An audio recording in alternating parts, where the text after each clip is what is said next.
नमस्कार दोस्तों, आप सभी का स्वागत है आपके अपने यूट्यूब चैनल अशोक चावल एजुकेशन पर। दोस्तों आज हम डिस्कस करने वाले हैं सीटेट 6 जनवरी 2022 का पेपर जो है आज को जो शिफ्ट में पेपर लगा है उसके बारे में हम डिस्कस करने वाले हैं।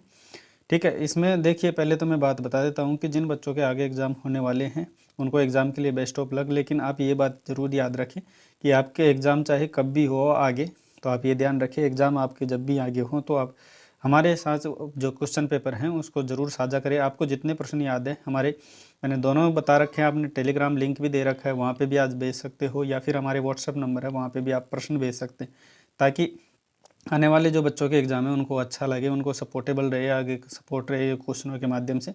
ठीक है, और जो बच्चे मेरे को बोल रहे थे कि आज सर हमने पिछली बार क्वेश्चन भेजे थे पिछले वीडियो में तो आपने हमारा नाम नहीं लिया, तो देखिए जिन बच्चों का स्पेशली जिन बच्चों ने मेरे को मैसेज किया था उनको नाम मैंने ले लिया था, लेकिन फिर भी कुछ बच गए थे। तो ठीक है, जो जिन्होंने आज मेरे को जो क्वेश्चन भेजे हैं उनके नाम मैं बता देता हूँ।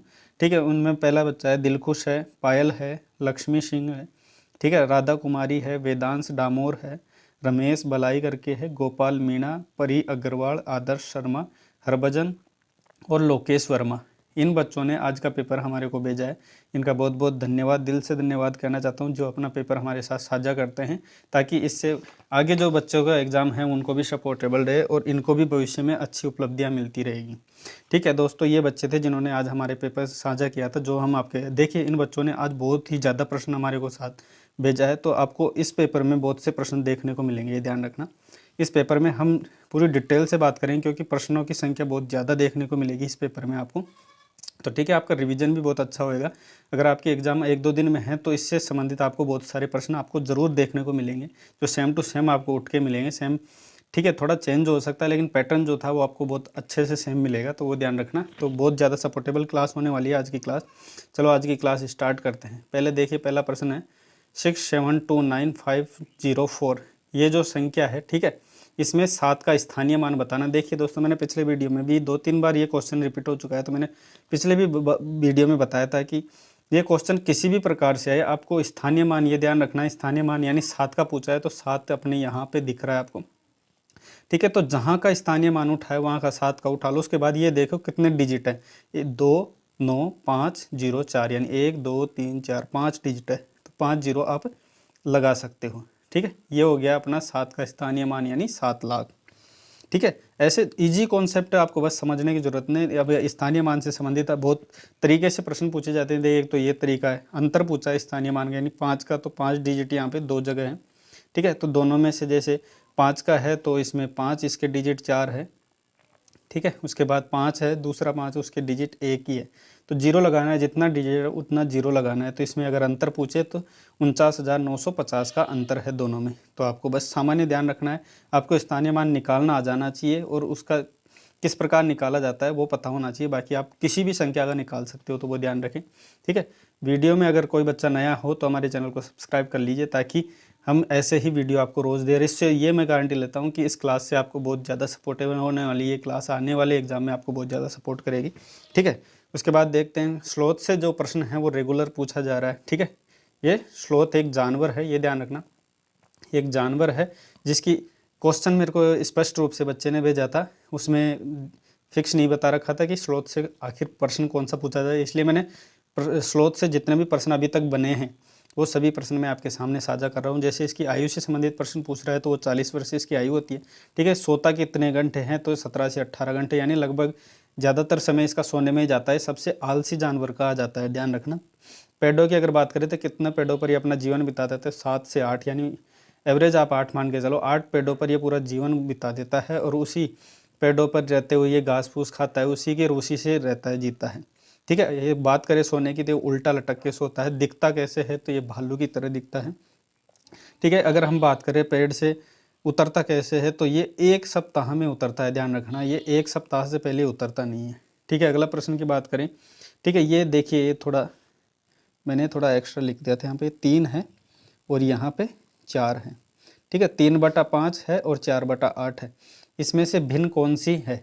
ठीक है, भिन्न कौन सी मतलब बड़ी भिन्न पूछा है यहाँ पे। ठीक है, ठीक है, बड़ी भिन्न पूछा है तो बड़ी भिन्न कौन सी है, तो इसमें आप 0 लगा के यहाँ पॉइंट लगा लीजिए, यहाँ पे भी 0 लगा के पॉइंट लगा लीजिए। तो 5 तो 6 में कट गया और 8 कट गया 40 5 पर, तो यानी 0.6 एक्स्ट्रा है। तो यानी बड़ी संख्या हुई वो जो भिन्न है हमारा 3.5 था, यानी पहला है। ध्यान रखना ये 3.5 था, ये पहला, ये बड़ी भिन्न होगी। चलिए अगले प्रश्न पर चलते हैं। ठीक है, अगला प्रश्न देखिए अगला प्रश्न है चेराव नृत्य। चेराव नृत्य से सेम क्वेश्चन कल भी पूछा गया था, ध्यान रखना। कल का जो हमारा पेपर डिस्कशन था उसमें हमने देखा था कि चेराव नृत्य से संबंधित ये पूछा गया चेराव नृत्य कहाँ का है, तो चेराव नृत्य मिजोरम का है। अगर ये नृत्य कब किया जाता है, तो ये ध्यान रखना फसल जब पक जाती है तब ये नृत्य किया जाता है। चेराव नृत्य बांस के आधार पर किया जाता है। देखिए आपने ऐसा नृत्य कई बार यूट्यूब पे भी देखा होगा। ठीक है, इसमें बांस के डंडे होते हैं जिनको पकड़कर इनको हिलाया जाता है, इसके मध्य में जो पुरुष और महिलाएं होती है वो डांस करती है। ठीक है, यहाँ पे पैर इसमें बीच में रख के, तो बड़ा डिफिकल्ट डांस है लेकिन करते हैं। ठीक है, खुशी के माध्यम से किया जाता है। अब देखिए अगला प्रश्न है। ठीक है, यहाँ पे आधार दे रखा है 8 और लंब दे रखा है 15, तो इसका क्या याद करना है, कर्ण याद करना है। सिंपल सा क्वेश्चन है। ठीक है, तो इसका कर्ण जो ये याद करना होता है उसमें 17 इसका आंसर होता है। देखिए कुछ ट्रिक्स हैं, इसके माध्यम से आप जान भी सकते हो बिना किसी सवाल को करे हुए। ज़्यादातर क्वेश्चन इसी में से बन रहे हैं, तो ये आप विशेष रट के ही जाइए। ठीक है, 3 और 4 अगर लंब और आधार 3 4 आता है तो कर्ण उसका 5 होता है। 6 और 8 इसका अगर लंब और आधार होता है तो उसका 10 कर्ण होता है। कर्ण इनके 13 25 और 17, जैसे 8 और 15 आज पूछा गया था, तो इसका कर्ण होता है 17। तो ये कुछ फैक्ट है आपके सामने लिखे हुए, इनको आप अगर देख जाएंगे तो ये नॉर्मली यही सवाल ज़्यादातर पूछ रहा है, तो इनसे संबंधित आपका कॉन्सेप्ट जल्दी सरल हो जाता है। ठीक है, अगला प्रश्न देखिए। घड़ी में 2 बज रहे हैं तो कोण कितने का बढ़ेगा। ठीक है, सिंपल सा सवाल है, ज़्यादा उलझने की बात नहीं। आप बस ये याद रखो कि जो घड़ी है उसमें जो सांचे होते हैं वो 12 सांचे होते हैं। आपको पता है 12 घंटे होते हैं, 12 सांचे होते हैं, और एक सांचा होता है 30 डिग्री का होता है। ठीक है, तो इसमें फिक्स बता रहा है, इसमें 12 बज रहे हैं, कितने बज रहे हैं, 2 बज रहे हैं, सॉरी।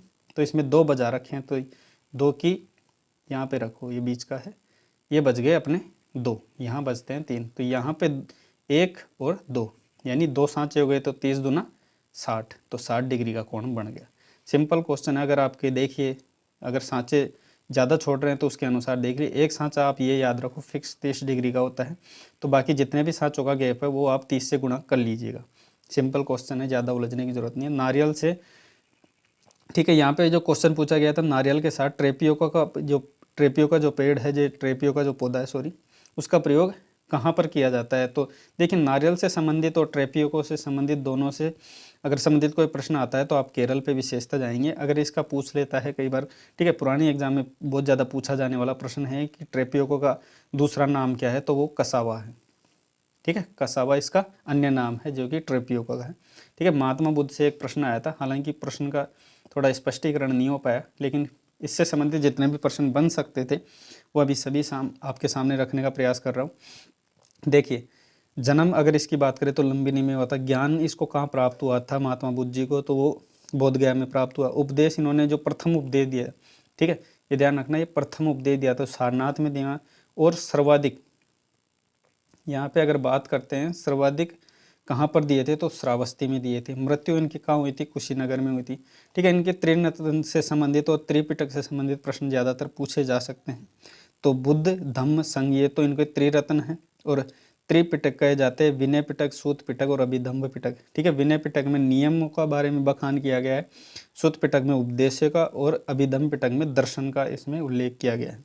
ठीक है, सामान्य बातें आप ध्यान रख सकते हैं क्योंकि आगे आपको एग्जाम में देखने को जरूर मिलेंगे। क्वेश्चन आकाश का देखिए हिंदी का प्रश्न है।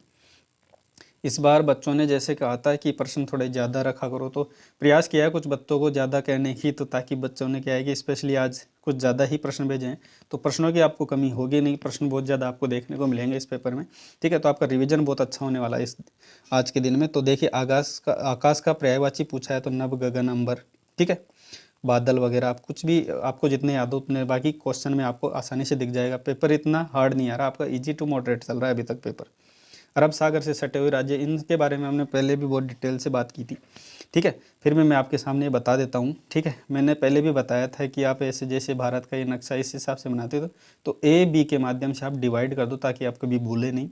ए का मतलब है क्या, ठीक है, पहले ए आता है फिर बी आता है, तो ए का अरब सागर, ठीक है, बी से बंगाल की खाड़ी। तो अरब सागर से सटे हुए राज्य के बारे में पूछा है इसमें, तो यहाँ पे देखिए गुजरात है, फिर महाराष्ट्र है, फिर गोवा है, फिर कर्नाटक है, फिर केरल है।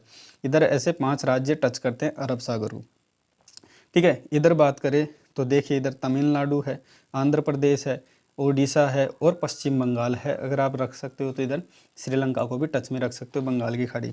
तो इस प्रकार ये ध्यान रखना, अरब सागर और बंगाल खाड़ी से कौन कौन से राज्य टच करते हैं, इनके बारे में विशेष देख के जाना है। ठीक है, किसी भी प्रकार एक बार ये भी याद रखो, क्योंकि देखिए जो क्वेश्चन है इस प्रकार से बन रहे थे कि गुजरात से टच में कौन कौन से राज्य है, तो मध्य प्रदेश हो गया, ठीक है, महाराष्ट्र हो गया। तो इस प्रकार से प्रश्न पूछ रहा है। इस ओडिशा से संबंधित टच में पूछ लिया तो ओडिशा के टच में आंध्र प्रदेश हो गया, पश्चिम बंगाल हो गया। तो इस प्रकार तो ठीक है, पहले इससे पहले जो 2 दिन पहले एग्जाम थी उसमें पूछा था केरल के टच में निकटवर्ती राज्य कौन सा था, तो वो तमिलनाडु था। तमिलनाडु के टच में पूछ लिया था तो वो केरल था। ठीक है, किसी भी प्रकार से घुमा के भी प्रश्न दे सकता है। तो आपको एकदम, मैं तो कहूँ कि मैप आपको, ठीक है, मैप आपको अवश्य देख के जाना है। ठीक है, ध्यान रखिए। उसके बाद देखिए यहाँ विलोम शब्द पूछा है। ठीक है, ये डिस्ट्रॉय का पूछा है तो कलेक्ट करना होता है। ठीक है, एडवांस का पूछा है। ठीक है, एडवांस का तो ये पूछा है। देखिए ये दोनों में विलोम पूछा है, तो इनका भी आप जरूर देख के जाए विलोम शब्द। ठीक है, बांस के घर, ठीक है, ये पूछा है कि जैसे बांस के घर बनाए जाते हैं, ठीक है, तो वो 2 से 3 फीट ऊपर बनाए जाते हैं। ये ध्यान रखें कि ये बांस के जो खंभे होते हैं, ये कभी बाढ़ वगैरह आती है तभी इनसे पानी आसानी से निकल जाता है और घर सुरक्षित रहता है। तो इस प्रकार के घर कहाँ बनाए जाते हैं? ठीक है, तो इस प्रकार के जो घर बनाए जाते हैं वो असम के अंदर बनाए जाते हैं। ठीक है, आगे अभी देखने को मिल सकता है कि पत्थर के घर कहाँ देखने को मिलते हैं, तो वो लद्दाख में, मिट्टी के घर राजस्थान में देखने को मिलते हैं। आगे चलते हैं अगले प्रश्न की ओर। ठीक है, जो बच्चे नए हैं वो चैनल से अवश्य जुड़ जाइए, और जो बच्चे अभी हमारे चैनल पर जुड़े हुए हैं तो वो ज़्यादा से ज़्यादा अपने दोस्तों में इसको शेयर भी करें, ताकि बच्चों को लाभ भी मिल सके और हमारा परिवार भी थोड़ा बढ़ सके। जिससे हम ज़्यादा लोगों के साथ जुड़ेंगे तो हमारा भी मोटिवेशन बढ़ेगा और हम भी व्याख्या को थोड़ा और स्पष्ट तरीके से आपके सामने और भी अच्छे तरीके से करने का प्रयास करेंगे। डिस्लेक्सिया, इसमें मैंने पहले भी बताया था कि विकार संबंधित, रोज़ कह रहा हूँ कि विकार संबंधित, ठीक है, विकार संबंधित प्रश्न रेगुलर आ रहा है। विकार आपको अवश्य देख के जाने, विकार से 1 या 2 प्रश्न आपको अवश्य देखने को मिल रहा है। ठीक है, बहुबुद्धि सिद्धांत किसने दिया था? बहुबुद्धि हावर्ड गार्डनर ने। हालांकि 1-2 दिन से नहीं पूछा जा रहा था लेकिन अभी पूछ लिया गया है। ठीक है, तो बहुबुद्धि सिद्धांत किसने दिया था? हावर्ड गार्डनर ने। और ये भी प्रश्न घुमा के पूछा गया था कि हावर्ड गार्डनर का सिद्धांत, ठीक है, हावर्ड गार्डनर का सिद्धांत को तो बहुबुद्धि सिद्धांत, इनने कितनी बुद्धि का प्रयोग किया? तो इन्होंने 8 बुद्धियों का प्रकार बताया है। ठीक है, इसमें अंतराव्यक्ति पर विशेष जोर दीजिएगा। अंतराव्यक्ति को अंतर्व्यक्ति से विशेष संदर्भ से प्रश्न पूछा जा रहा है। अगला प्रश्न देखिए, समावेशी शिक्षा का तात्पर्य क्या है? तो समावेशी शिक्षा का सामान्य और विशिष्ट बच्चों को एक साथ यानी समान रूप से शिक्षा देना, समावेशी शिक्षा का तात्पर्य। अगला प्रश्न देखिए, जल दिवस 2021 की थीम पूछी गई है। ठीक है, तो जल दिवस की थीम थी वो पानी का महत्व।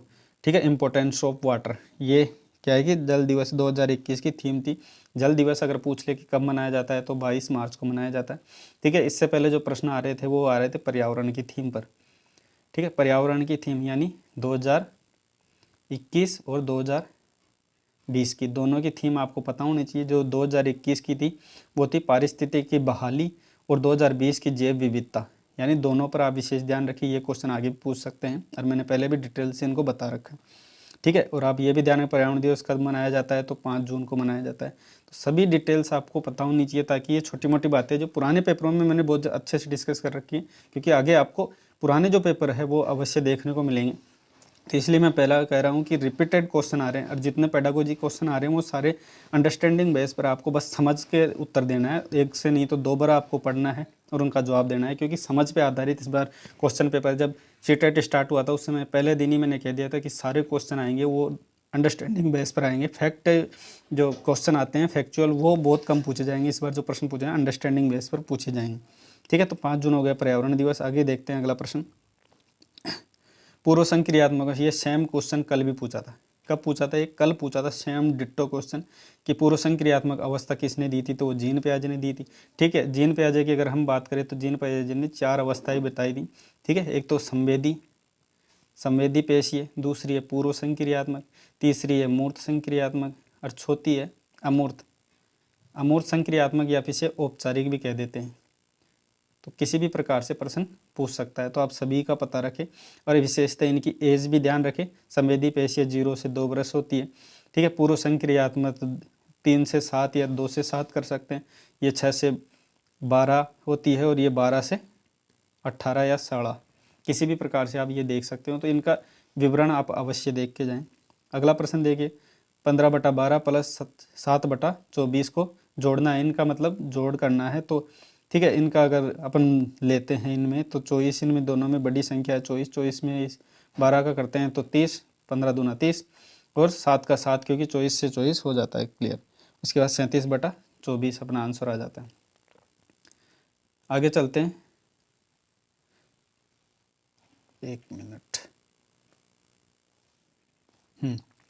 देखिए अगला प्रश्न देखिए, 2, 5, 3, 4, 7 में सैकड़े कितने हैं। ठीक है, यहाँ पे सैकड़े का वर्ड जैसे इकाई दाई सैकड़ा होता है, वैसे नॉर्मल क्वेश्चन था, इसमें सैकड़ा इकाई दाई सैकड़ा तो 3 वर्ड है, वो सैकड़ा है तो 3 इसका आंसर आ जाता है। अगला प्रश्न देखिए, ढांचा निर्माण। ठीक है, ये देखिए ढांचा निर्माण सिद्धांत कोई वैसा सिद्धांत का नाम नहीं है। ठीक है, लेकिन इसमें बच्चों ने शायद इस प्रकार पूछना चाहे, ढांचा निर्माण का प्रयोग, शब्द का प्रयोग किसने किया था, तो वाइगोत्स्की ने किया था। ठीक है, आपको पाड़, ढांचा, पाइट, इन्होंने अन्य अन्य प्रकार से नाम बताएं जो शुरुआती दख्खे रूप में कहते हैं ना। शुरुआती दख्खे में जेडपीडी में हमने अच्छे से पढ़ा था। अगर आपने वो नहीं पढ़ा वाइगोत्स्की का सिद्धांत तो आप अवश्य पढ़ के जाएं। ठीक है, उसमें जेडपीडी वगैरह से बहुत ज़्यादा क्वेश्चन बन रहे हैं। ठीक है, संज्ञानात्मक विकास सिद्धांत सामाजिक सांस्कृतिक वाला दिया था। इन्होंने 3 बातें विशेष कही थी इसमें। ठीक है, समाज के बारे में कहा था इन्होंने, संस्कृति के बारे में कहा था और भाषा के बारे में कहा था। तो तीनों इंपॉर्टेंट चीज़ें, इनके बारे में ध्यान रखना। अगला प्रश्न देखिए, एक रेलगाड़ी 28 सितंबर से, ठीक है 28 सितंबर को चल रही है। वो कितने बजे चल रही है, सुबह 5:30 पर, यानी सुबह चल रही है और उसी दिन में वो 21:50 पर पहुंचती है। तो उसमें समय कितने का लगा। तो नॉर्मल क्वेश्चन है, अंडरस्टैंडिंग बेस है। ठीक है, आपको ध्यान रखना 5:30 से वो 21:50 तक, तो इनमें बीच में आपको गैप निकालना है। 16 घंटे और 20 मिनट का इसमें अंतर होता है। ठीक है, अगला प्रश्न देखिए, बच्चे का प्रथम अध्यापक कौन होता है। तो बच्चे का जो प्रथम अध्यापक होता है वो माता पिता होते हैं। 3 का बातें भी आप विशेष ध्यान रखिए, प्रथम माता और पिता होता है। तो दूसरा अध्यापक की बात करें तो वो शिक्षक होता है। ठीक है, तो ये भी दोनों इसमें प्राथमिक और द्वितीय क्षेत्र के रूप में पूछा। प्राथमिक क्षेत्र जो परिवार होता है, द्वितीय क्षेत्र होता है विद्यालय। किसी भी प्रकार से प्रश्न पूछ सकता है, क्योंकि रिपीटेड क्वेश्चन है तो इसलिए मैं ज़्यादा इस पर डिटेल से बात नहीं करूँगा। पुराने वीडियो में हमने कर रखे हैं, क्योंकि कुछ बच्चे इसमें कमेंट करते हैं सर ये वीडियो में, पिछले वीडियो में हमने बहुत डिटेल से इसको पढ़ लिया, तो इसको आप थोड़ा छोड़ दीजिए और आगे जल्दी चलिए, पेपर को थोड़ा मतलब लंबा मत खींचा करिए। ठीक है, कई बच्चे क्या हो सकता है कि नए बच्चे इसी पेपर में जुड़े हों, तो उन बच्चों को थोड़ा डिटेल्स से समझ में आ जाए, इसलिए वो पुराने भी अगर वीडियो देखना चाहे तो बहुत अच्छे से समझ में आएगा, इसलिए थोड़ा समझा देता हूँ। देखिए, विलियम जेम्स किस विचारधारा का प्रवर्तक था। ठीक है, ये क्वेश्चन आज थोड़ा नया देखने को मिला है। ठीक है, इन्हें प्रवर्तक से संबंधित प्रश्न पूछा गया है, तो ये ध्यान है, प्रयोजनवाद के ये प्रवर्तक थे। TAT परीक्षण, देखिए व्यक्तित्व का जो परीक्षण होता है, जैसे इंक ब्लॉक टेस्ट हो गया, TAT हो गया, ठीक है, और SAT हो गया, CAT हो गया, तो ये परीक्षणों को आपको विशेष ध्यान देखना। TAT तो हरमन रोडशॉ का था, वो sorry ink blot test IBT, ठीक है, IBT था वो तो हरमन रोडशॉ का था। TAT था वो मॉर्गन एम मुर्रे का था। ठीक है, और ये CAT और SAT ये तो चिल्ड्रंस के लिए था, और ये था लियोपोल्ड बेलक का था। ये दोनों ये बच्चों के लिए था और सीनियर के लिए था। तो केट और शेट ये दोनों लियोपोल्ड बेलक के द्वारा दिया गया था, और IBT टेस्ट दिया था हरमन रोडशॉ के द्वारा, और TAT की हमने यहाँ बात ही करी, मॉर्गन एम मुर्रे ने दिया था। ठीक है, तो चारों मैंने इसके सामने आपके सामने, क्योंकि ये देखिए ये परीक्षण है, ये व्यक्तित्व से परीक्षण लिए गए हैं, तो कुछ नया भी देखने को मिला है व्यक्तित्व से, हालांकि इससे पहले बुद्धि से ही देखने को मिल रहा था ज़्यादा। अगला प्रश्न देखिए, आधार युक्त निम्न में से किसके मापन से संबंधित। ठीक है, यहाँ पे आधार आयु, यहाँ पे बात की है आधार आयु निम्न में से किससे संबंधित है, तो बुद्धि से संबंधित है। ठीक है, देखिए पेडागोजी से संबंधित प्रश्न भी आपको देखने को मिले। इस बार क्या मैं कह रहा हूँ ना कि आपको प्रश्न बहुत ज़्यादा मिलेंगे, तो आप वीडियो को स्किप ना करते हुए एक एक चीज़ को समझे, ताकि आपको आने वाले एग्जाम में बहुत ज़्यादा सपोर्टेबल रहें।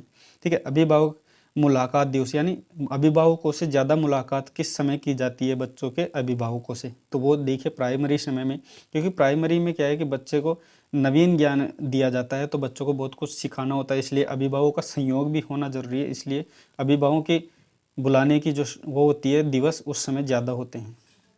अगला प्रश्न देखिए, जब आपके छात्र उन्नति करते हैं तो अध्यापक महसूस करता है, तो आत्मविश्वास या आत्मसम्मान या आत्मसंतोष, किसी भी प्रकार से ऑप्शन के अकॉर्डिंग आपको देखना है, ठीक है। तो वो आत्मसम्मान की भावना उसके अंदर प्रेरित होती है, ठीक है। कौशल सीखने की पहली अवस्था, देखिए कौशल आपको अच्छे से पता होगा कि 4 कौशल होते हैं। 4 कौशल कौन कौन से होते हैं आप मेरे को कमेंट करके बताइए ज़रूर, ठीक है। तो उनको जब सीखा जाता है तो सबसे पहले किस अवस्था में हम प्रवेश करते हैं, तो ठीक है वो अनुकरण की अवस्था है, जिसके माध्यम से चारों कौशलों को सीखा जाता है।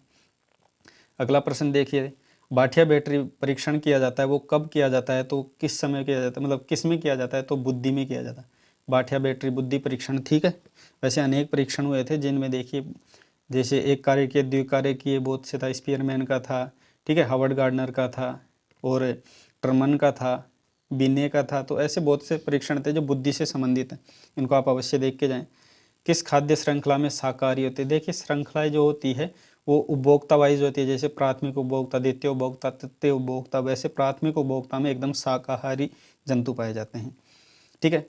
टाइटन किस ग्रह का प्राकृतिक उपग्रह है, देखिए कुछ प्रश्न अलग भी देखने को मिले हैं तो इनको आप समझिए। टाइटन किस ग्रह का प्राकृतिक उपग्रह है, तो ये शनि जो ग्रह है उसका एक उपग्रह है जो भी प्राकृतिक है।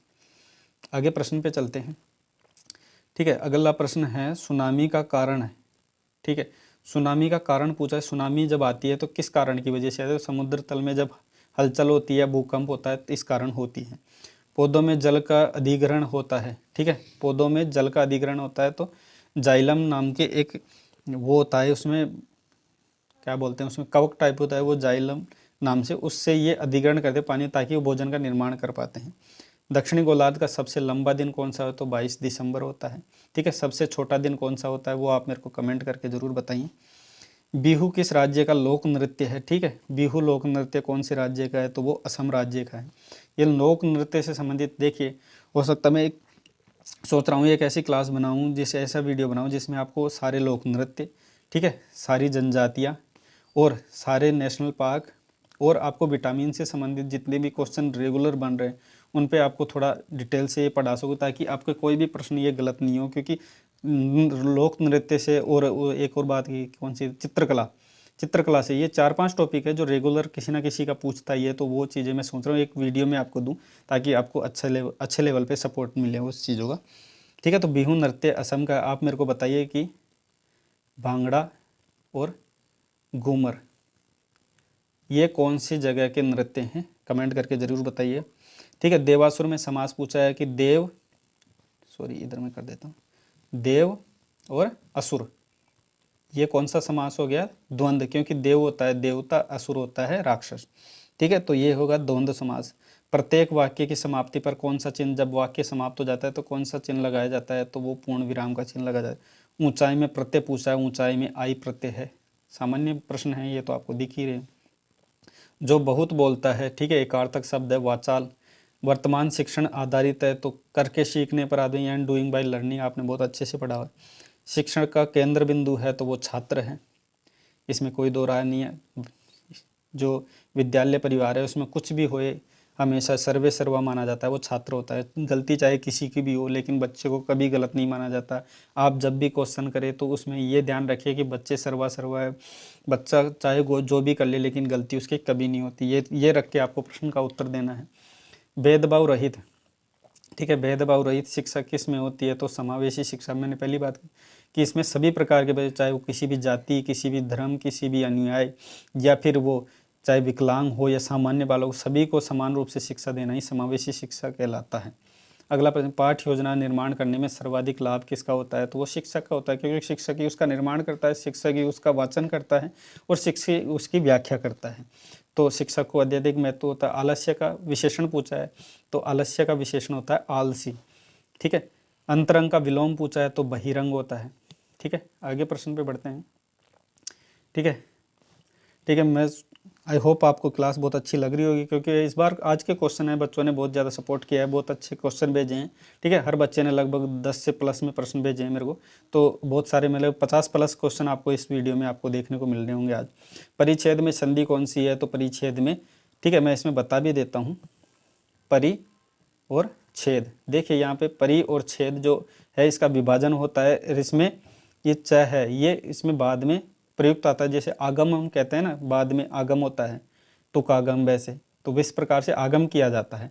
लेकिन परि और छ जहाँ पे छ होता है वहाँ पे चुत्व आगम किया जाता है, च का आगम किया जाता है, ये ध्यान रखना, ठीक है। चौराह में समास है तो वो द्विगु समास में, चौराह में ये ध्यान रखना, चौराह की बात करी जा रही है तो यहाँ में चौ में 4 है, 4 राह, यानी जहाँ पे 4 राहें होती है वो चौराहा कहलाता है, ठीक है।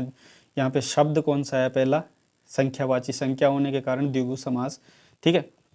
तो आई होप आपको ये क्लास बहुत अच्छी लगी, आपके बहुत ज़्यादा सपोर्टेबल रही होगी। आज के क्वेश्चन इतने ही थे, ठीक है। बाकी कुछ क्वेश्चन बच्चों के बाद में भी आए थे, लेकिन उनको मैं क्या है कि इसमें ले नहीं पाया, तो वो NEP से भी क्वेश्चन आए थे इस बार।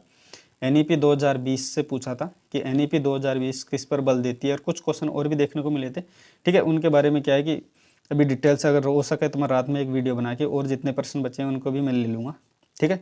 बाकी मिलते हैं नेक्स्ट वीडियो में। अगर वीडियो हमारा अच्छा लगा हो, क्लास आपकी अच्छी रही हो, तो वीडियो को लाइक करते हो, अपने दोस्तों में इसको शेयर भी किया करो, ताकि हमारा परिवार थोड़ा बढ़े और हम और अच्छे से इसकी व्याख्या कर पाएँ।